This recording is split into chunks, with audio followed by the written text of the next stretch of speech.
Hello, and welcome to the RCD ShareNet. My name's Dave Thompson. I'm the Community Outreach Coordinator here at the Richmond Centre for Disability, and we are finishing up our 5-part series on sexuality and disability as it relates to many different types of disabilities. And our topic today is a really fun and interesting one, and it's about myths about sexuality. And this is such a great topic, as there are very many, and there always are, and I think they're always still creating them. And especially depending on where and how and when you got your initial sort of talking to about sexuality, you never know what some of these myths are. And so the people at the Link program, Sherry and Darren, have created this video, and they sort of do a fun, different style where they bring one out at a time of different ones that they've had asked to them at certain times. And so it's really fun, and we want to thank them for all their work, the Link program, the Safety, Relationships, Sexuality program, and I hope you enjoy this one. Thank you. Hi everyone, I'm Sherry. I'm a certified sexual health educator through Options for Sexual Health BC. I use the pronouns she and her. I'm also a board certified behavior analyst and a clinical supervisor here at posAbilities. Hi everyone, my name's Darren, and I'm a certified sexual health educator through Options for Sexual Health, and I use the pronouns him and his, and I'm also a team manager of posAbilities. And today we're going to talk a little bit about the Link program. So Link is a program that's offered through posAbilities, and our focus is on safety, relationships, and sexuality. We offer a series of different topics on sexual health, and these can be offered in a one-to-one setting or in a group setting. So feel free to visit our website to get more information, and we are happy to support you. Through these series, Darren and I are going to be talking to you about various different sexual health topics. We hope you enjoy them. We hope you enjoyed the series. We look forward to working with you.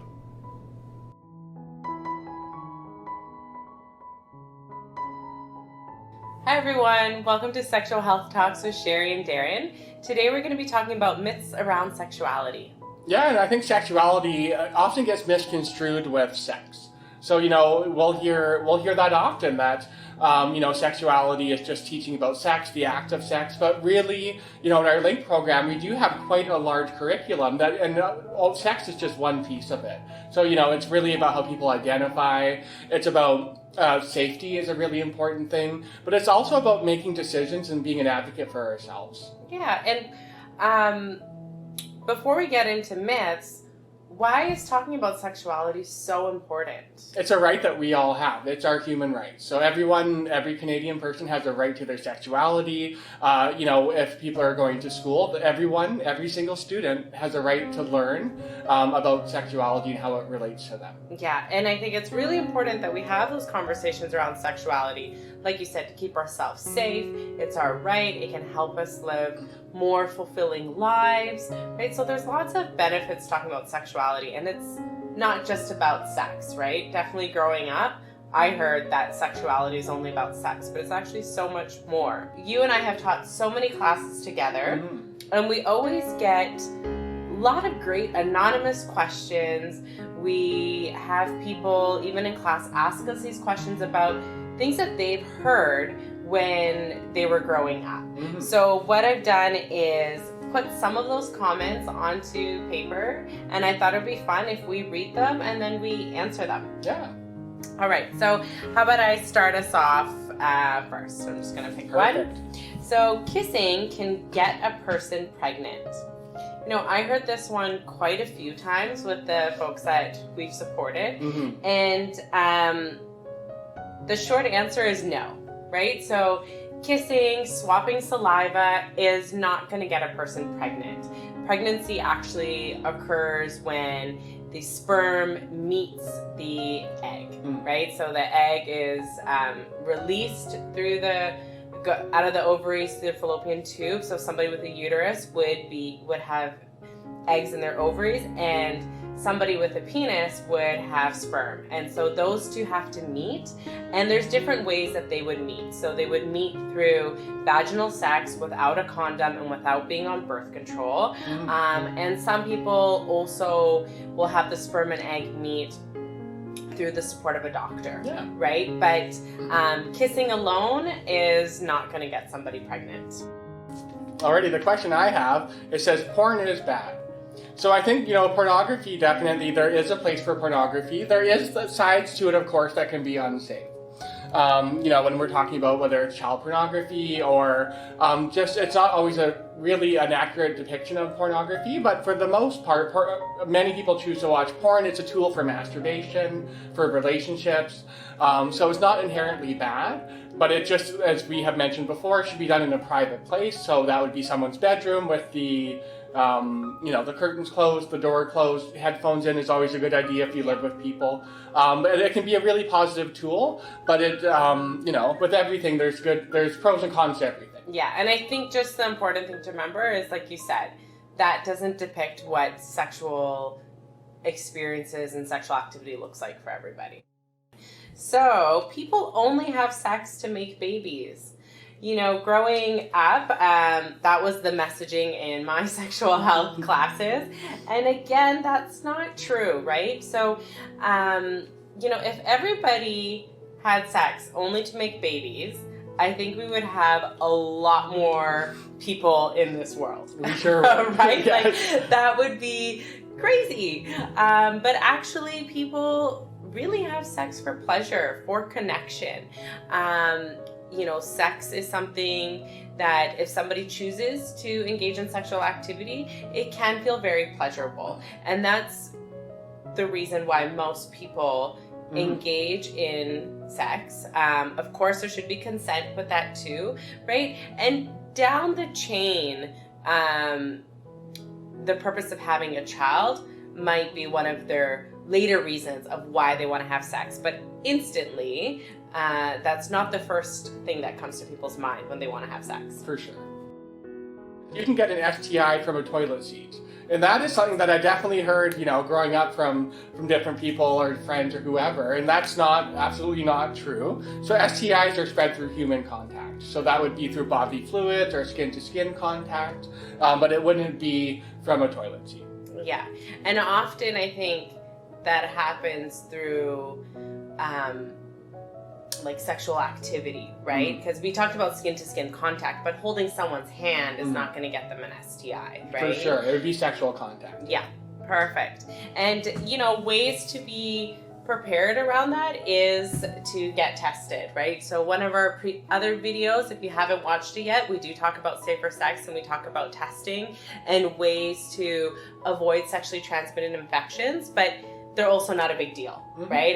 If somebody has one, there's many different ways to get treated for them. Yeah, every STI has treatment options. People with disability aren't sexual. So this is something I've heard quite a bit and gets asked, I think, in a lot of our classes, that people will say that individuals with disability are all asexual, and that's not true.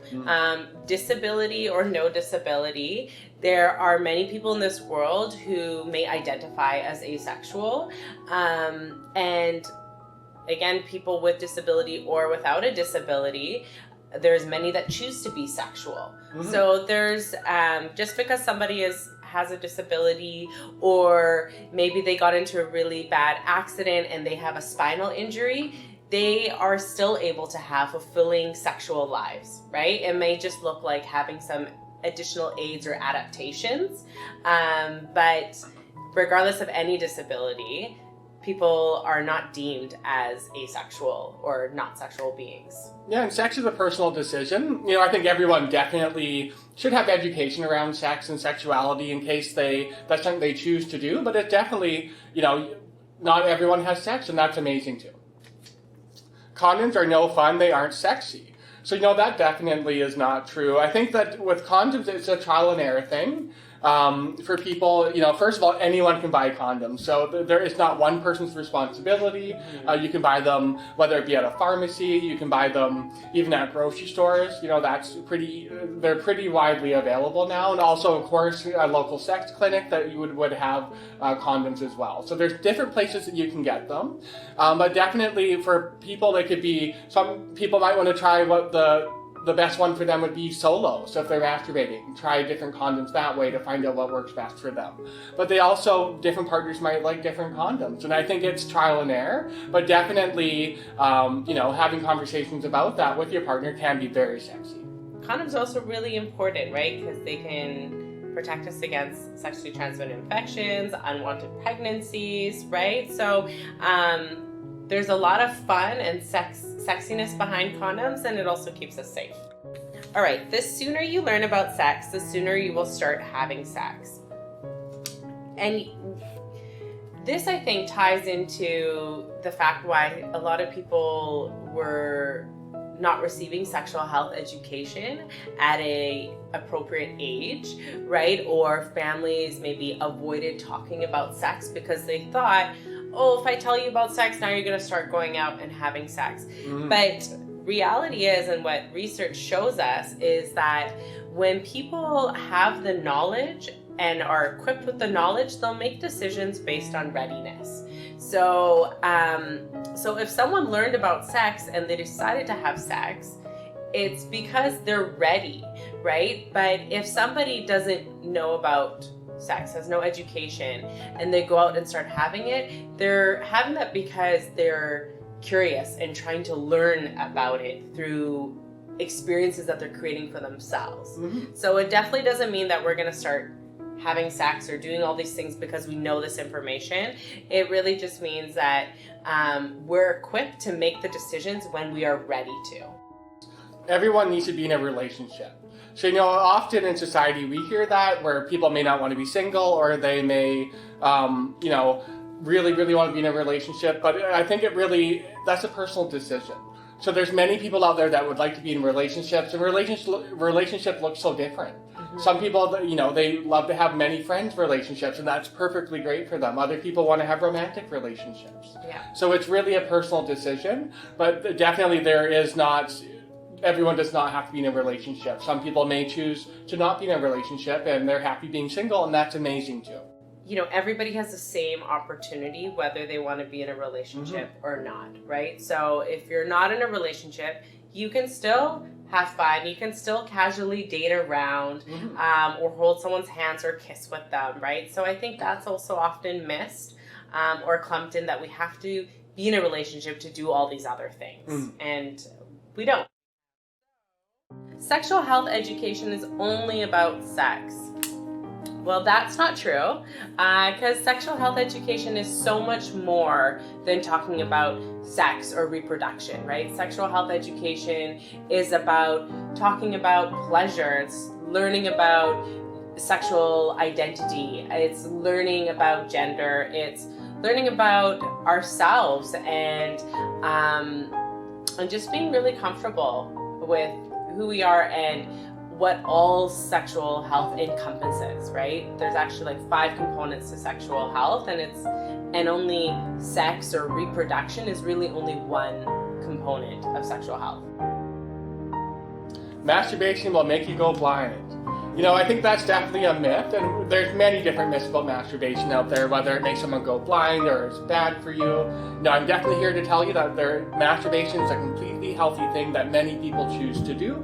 That's something that, again, we talk about privacy, so it's something that would be done in someone's bedroom with the curtains closed, the door closed as well. And it's something that's there is no negative side effects of masturbation. Really, the only concern would be is if somebody was, doing it so much that they started not seeing their friends, or their routine started being disrupted. That could be a little bit more of something that could be where you want to look at masturbation, but there are no negative side effects of masturbating. And that's something that I think everyone should know. And I think it's actually the safest form of sexual activity is engaging in solo sex or masturbation. Yeah, we talk about pleasure. Pleasure is amazing, and that's one way that people can have pleasure in their lives and learn what they like and don't like. Yeah, exactly.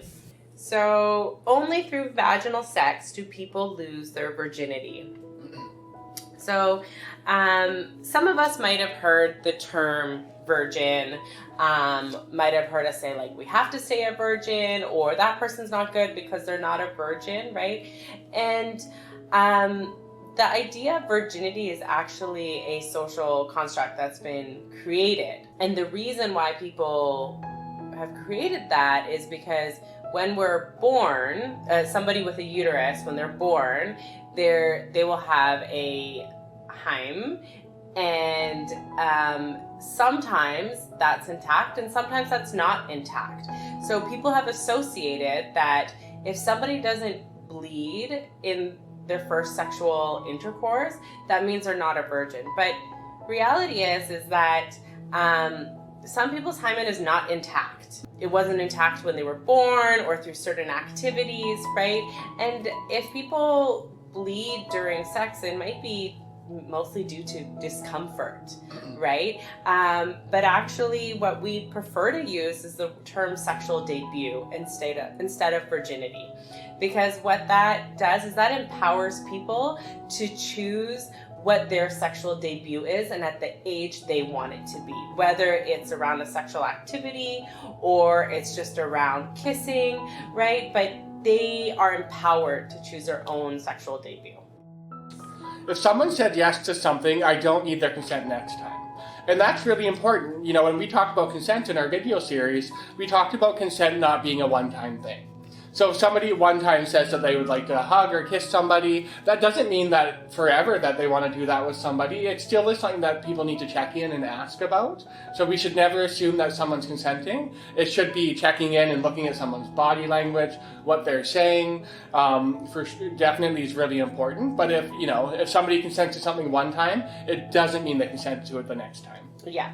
This question says anal sex is only for gay men.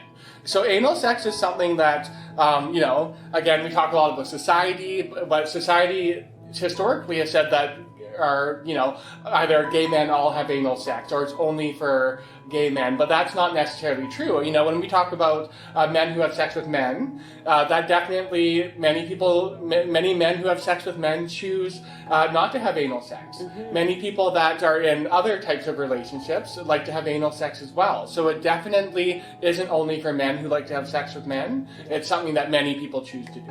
And if you go back to or watch our Safer Sex video, we talked about the 4 different types of sexual activity, and anal sex is only one of those types of sexual activities, right? And like Darren said, anybody who chooses to engage in anal sex can. It doesn't have to be men with men. So thank you so much for tuning in. If you want to talk about more myths or you have more questions, feel free to come and check us out on our website, and we'll be happy to connect with you. Bye for now. Bye. Hello and welcome back. I hope you enjoyed our final video in this series. And if you have any other concerns or questions, please contact the link program in the description below. And we hope you continue to watch the ShareNet. And please have a very Merry Christmas. Bye-bye.